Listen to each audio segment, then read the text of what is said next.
it's Wendy from Shiny Happy World, and this month in the Funny Faces Quilt Block of the Month Club, we are making koalas.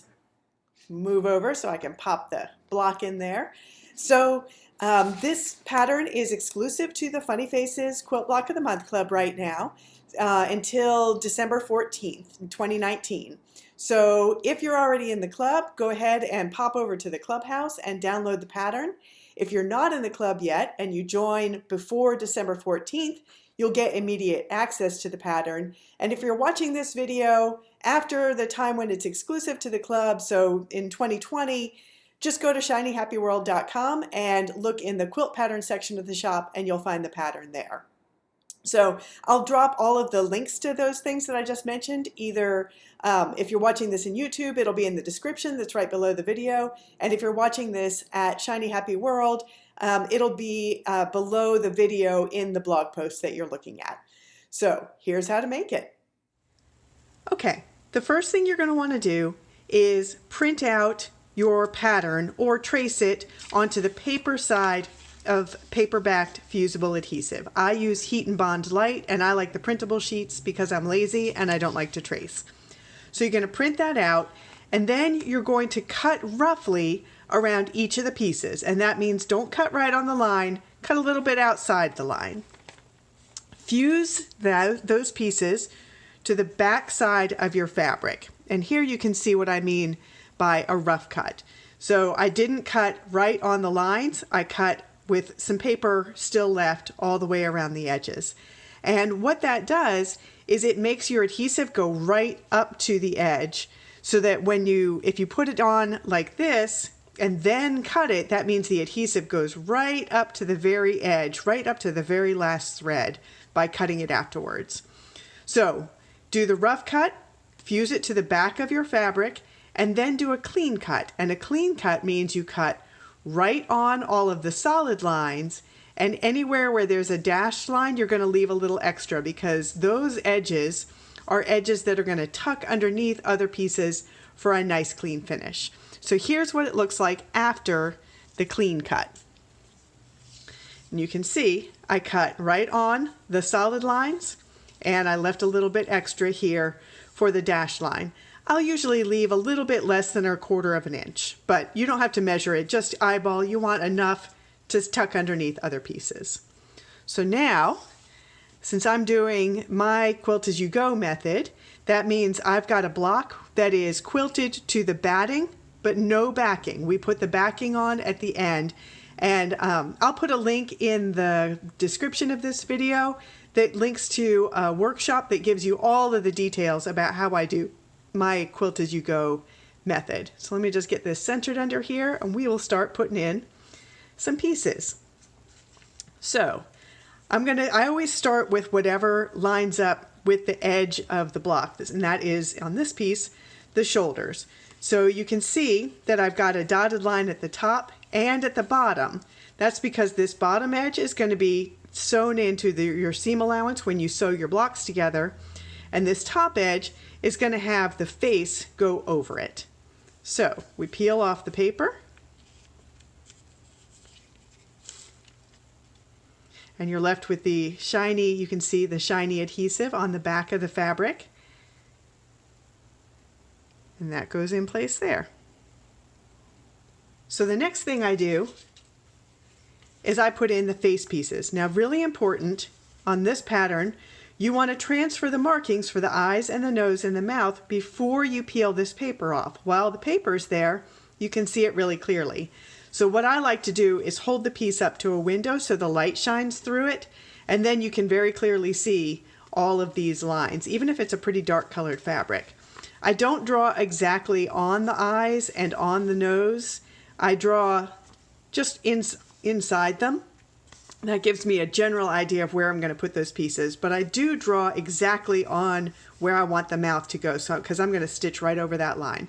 And I just use a simple fine tip Sharpie, nothing fancy.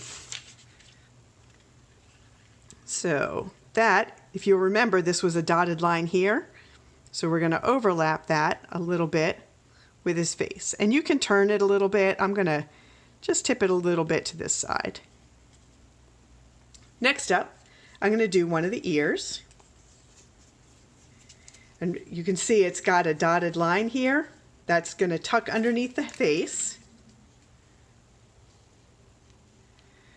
And koalas have really shaggy ears. So he's got lots of shaggy points on his ear. And then I'm going to do one of the inner ear pieces. So again, it's got a dotted line on that edge.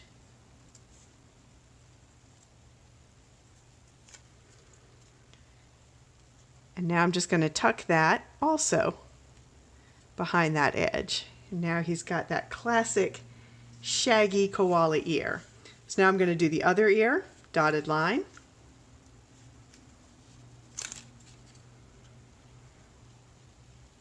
And that goes on this side of his head. And now he needs an inner ear over there.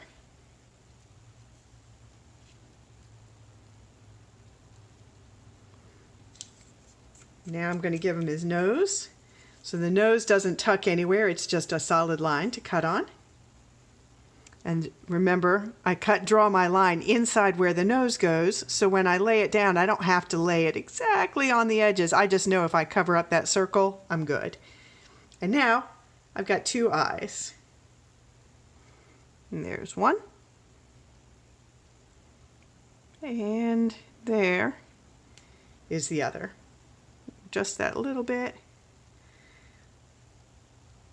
You know what, I think I'm going to swap these two. One of these is a little bit bigger than the other, and I just think it's going to look better like that. Yep, that looks better. So make sure everything is adjusted exactly where you want it, because once you fuse it down, there's no peeling it up again. So I've got everything where I want it. I'm going to take it over to the ironing board, and I'm going to fuse it in place.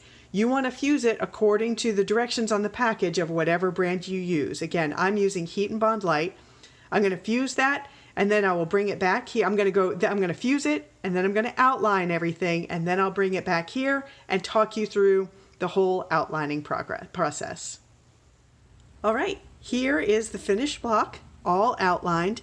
Normally when I outline, I go around each piece 3 times, and I'm actually trying not to line up my lines perfectly.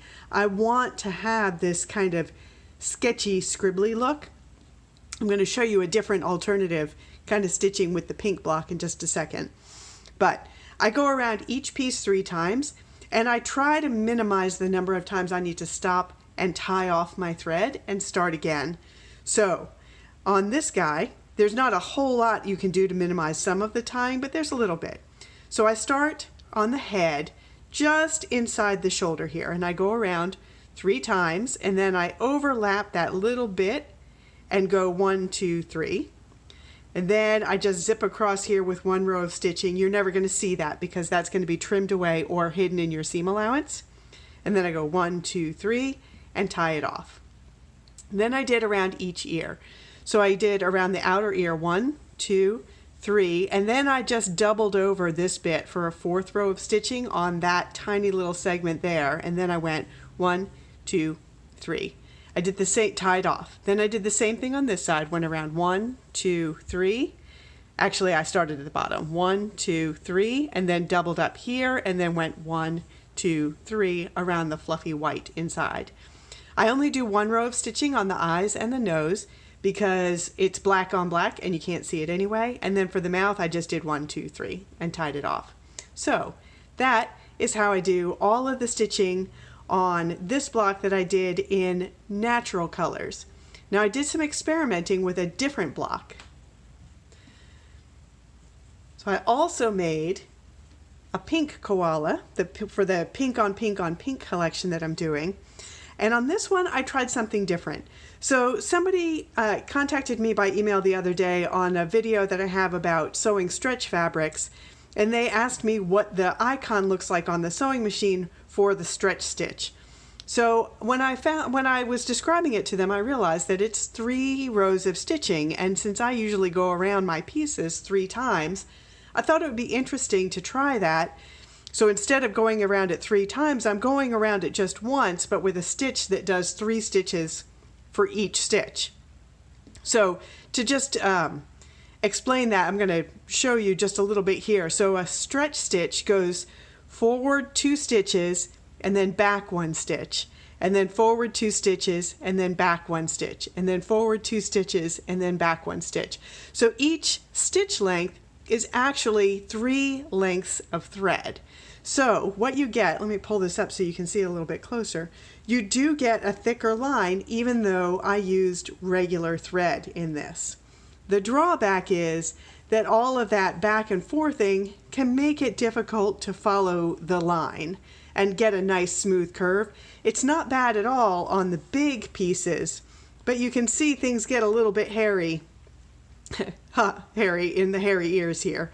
But where I'm going around these tight curves, since I was changing direction in all of that back and forthing, sometimes my stitches don't actually line up. You can see it here too. The other thing is that sometimes I would get I got everything lined up to start a stitch here and it did a backward stitch. So I ended up kind of encroaching into the face more than I would have normally. So it's not quite as neat a stitching as I usually do, but I don't think it's bad.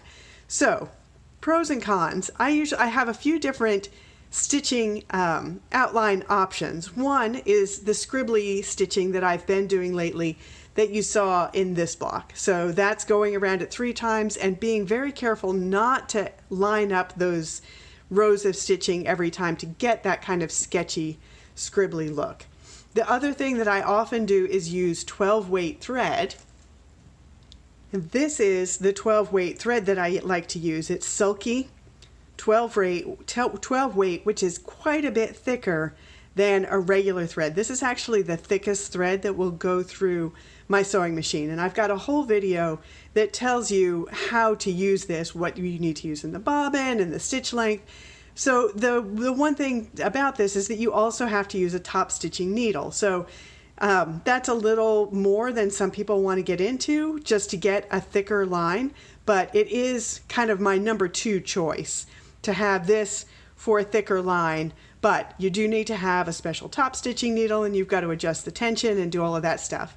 So this is a third option now to be able to use the stretch stitch to go around it 3 times, but just in a single pass.